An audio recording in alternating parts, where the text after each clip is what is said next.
De volta ao Fala Moçambique. Solange, como descobrir o que aconteceu na vida de um rei há 3.000 anos? Em Israel, a arqueologia tem comprovado a história de Davi de maneira impressionante. E olha, Adelaida, o repórter André Tal entrou no lugar que abriga os vestígios do Palácio de Davi. Um local que traz respostas até sobre o maior erro do rei, o envolvimento com uma mulher casada. Pedras milenares e uma vista privilegiada. Os vestígios de uma construção grandiosa ajudam a contar a história do rei que escolheu como capital este lugar que viria a se chamar Jerusalém. Era bastante estratégica. Ela ficava no alto das montanhas, ela era fortificada, ela tinha uma fonte de água e ela era neutra. Ela não pertencia a nenhuma das 12 tribos de Israel. A conquista da cidade fortificada do povo jebuseu foi muito bem planejada e aconteceu de forma espetacular. Eles eram muito orgulhosos e eles acreditavam que o povo de Israel nunca iria conquistá-los. Os arqueólogos acreditam que essas pedras fazem parte do que restou do palácio do rei Davi. Isso aqui sobreviveu há mais de 3.000 anos. A descoberta foi feita pela arqueóloga Eilat Mazar e divulgada em 2005. Quem explica é Eli Shukron, outro grande nome da arqueologia de Israel, que também fez escavações neste local. Pelo que foi encontrado, ela acredita que essa estrutura era da época do rei Davi. Existe uma sala aqui onde ela encontrou cerâmica do século X a.C., o tempo em que Davi viveu. Além disso, estamos no topo da cidade. O palácio do rei é maior e mais alto do que os outros, do que as casas ao redor. Tem mais andares do que as outras e ao redor tem as casas da vizinhança. É assim que a arqueologia nos ajuda a entender como aconteceu o maior erro do rei Davi. O envolvimento com Batseba, uma mulher casada com Urias, um soldado do exército de Israel.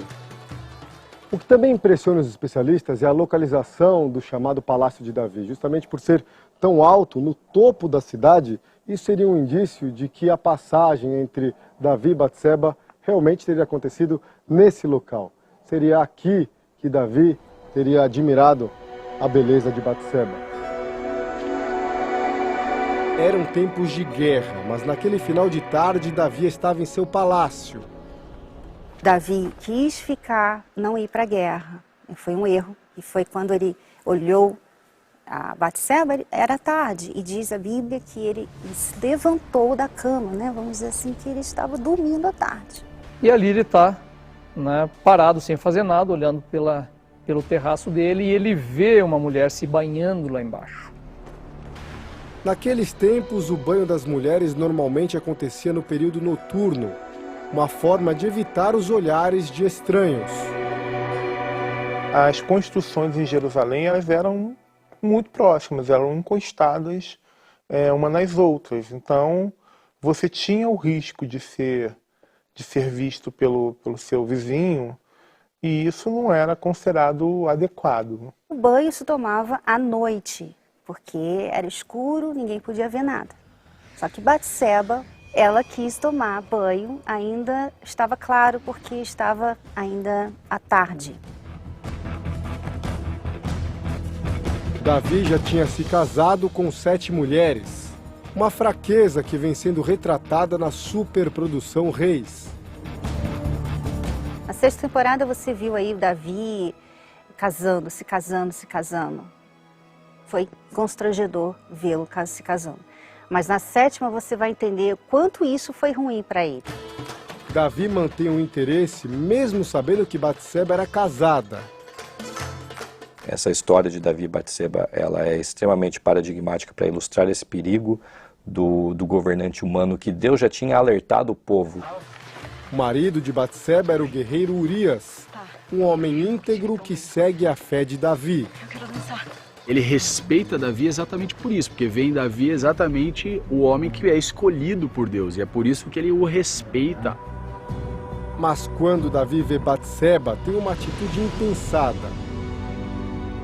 Ele viu, ele mandou os empregados buscarem ela, ele ordenou que ela viesse e ele deitou com ela. Ele não estava valorizando os filhos, a família, o que Deus já tinha dado para ele, não estava valorizando nada, ele estava jogando tudo fora por causa de um momento com essa mulher. Uma escolha que muda a vida do rei. Eu posso dizer que Batseba realmente é a personificação do desejo de Davi. É o momento que ele dá vazão ao desejo dele, né? As escolhas erradas que a gente faz na vida, às vezes a gente toma alguma atitude através de impulso, sem pensar muito. E é quando a gente vê, já está ali afundado, mergulhado num problema tamanho que é difícil sair e para voltar atrás às vezes não é tão fácil. Um erro de um líder aclamado que inspirava a todos.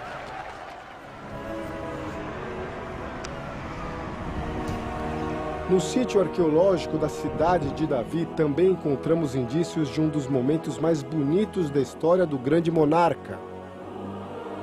A chegada em Jerusalém de um símbolo de conexão com Deus, a Arca da Aliança.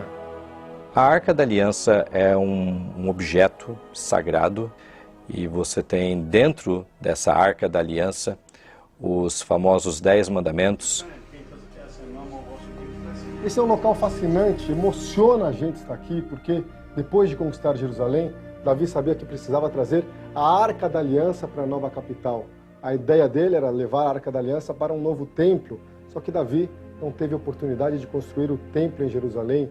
E por isso, os arqueólogos acreditam que ele guardou a Arca da Aliança justamente nessa área da cidade de Davi, uma área revelada depois de um trabalho precioso de escavação. Eles puseram a Arca da Aliança aqui, em algum lugar. Nós não sabemos exatamente.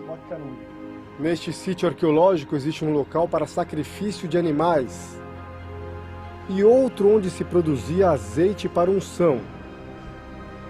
Os pesquisadores dizem ser evidências de que ali era um local sagrado, onde a arca teria sido mantida até ser levada para o templo do rei Salomão muito tempo depois. A Arca da Aliança será trazida aqui para Jerusalém.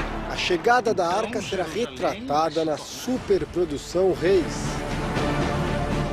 A vinda da arca para Jerusalém é muito representativa na história, é muito importante.